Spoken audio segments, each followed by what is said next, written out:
Une femme a fait vivre son bébé dans le coffre de sa voiture pendant 23 mois. Alors, alors,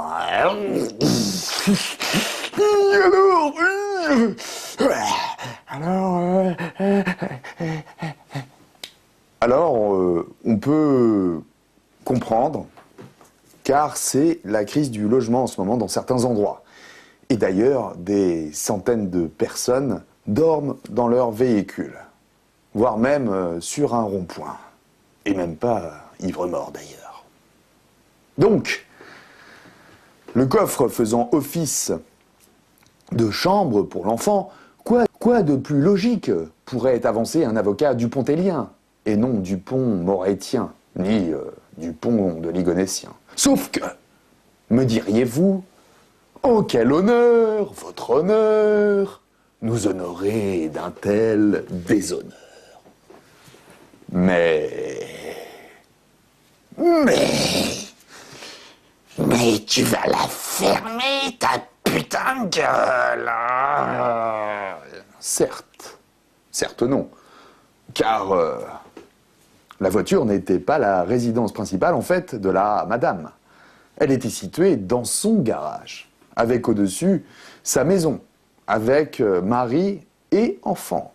Et non pas l'inverse, ces derniers n'étant pas encore sous le garage. Certes. Alors...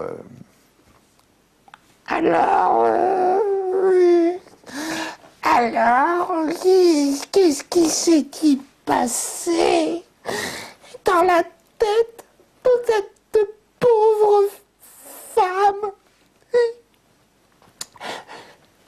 Combien était-il? Probablement que le garage était beaucoup plus accueillant que le foyer égayé au quotidien par des têtes d'enterrement jugées en tant que telles par la maman. Ça peut arriver. Ça peut arriver. Ça arrive. Peut-être aussi qu'il manquait dans la maisonnée un congélateur ou une chambre froide, parfois bien commode. Donc, quoi de mieux que la fraîcheur revigorante d'un garage bien décoré? Remarquez, si on est un peu franc, Marc Dutroux n'aurait pas dit le contraire. Lui qui a été, au début de sa carrière, décorateur d'intérieur. Sous-sol.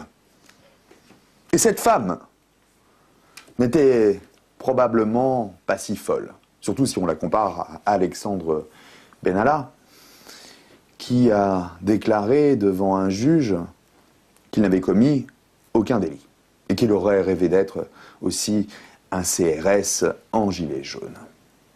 Mais qui nous dit que cette femme n'a pas tout simplement eu peur pour son enfant et voulu le cacher, apprenant, par exemple, que la pédophilie en France est loin devant le foot, le sport national numéro 1, avec ses 4 millions de pratiquants ou ayant pratiqué, même à leur corps défendant.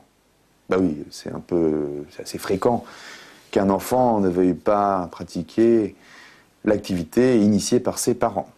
Et cette femme a sûrement appris, en plus, que ce sport si populaire bénéficiera probablement un jour des mêmes droits télé que le foot, voire bien plus.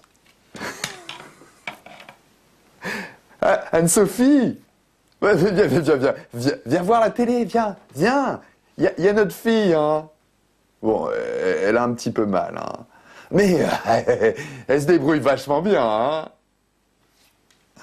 Ainsi, la matriarche a voulu protéger son nouveau-né de toute relation sociale potentiellement perverse et lui proposer une trajectoire innovante.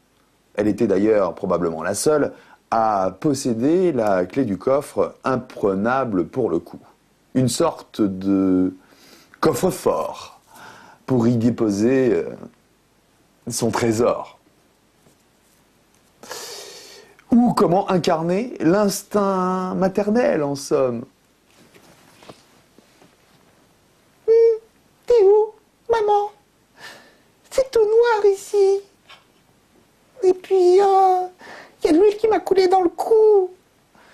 peut être rigolo, mais je te rappelle que je suis un bébé sans bras. Hein. Ben voyons, sale petit mytho. Et puis, un enfant qui naît et vit dans un garage en sous-sol ne peut que gravir les échelons dans la vie, et non l'inverse. Sinon, il creuse au fur et à mesure, ça tombe. Ça tombe. Mal. Ou bien. Ou bien, il devient garagiste. Et là, c'est super intéressant et très lucratif. Car en même temps, il peut être directeur de crèche. Putain, une putain de promo. 2 turbulettes aux formes de roue de secours achetées. 4 offertes. Oh bah j'achète. Et là, un bidon de 5 litres de liniment lubrifiant moteur. 1,12 €.